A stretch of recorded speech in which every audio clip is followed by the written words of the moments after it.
Հիշում եք, որ եկամտային հարկի վերադարձի հետ կապված ծրագիրը 2026 թվականի հունվարի 1-ից Երևանում դադարեցվեց եւ դրա հետ կապված կային որոշ մտահոգություններ եւ մտավախություններ, բայց մենք տեսնում ենք, որ 2026 թվականին անշարժ գույքի շուկան առավել քան ակտիվ է, ինչը շատ կարևոր է եւ շատ ուրախալի փաստ է եւ այսօր Հայաստանի Հանրապետությունում եւ մասնավորապես Երևանում բնակարան ձեռք բերելը դառնում է տրենդային, ուրախությամբ պետք է արձանագրեմ, որ նաեւ բազմաթիվ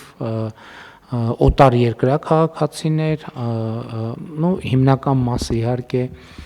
Սփյուռքի մեր ներկայացուցիչները բնակարաններ անշարժ գույք են ձեռք բերում Հայաստանի Հանրապետությունում, դա իհարկե կապված է միջազգային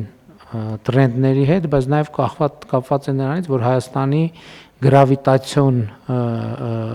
ուժը աճում է եւ սա շատ կարեւոր նորություն է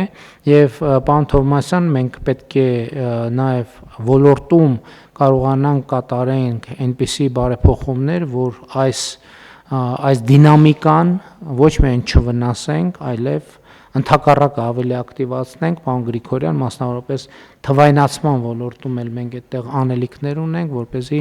անշարժ գույքի շուկայի հետ կապված գործարքները հնարավորինս հեշտացնենք, բայց մյուս կողմից նաև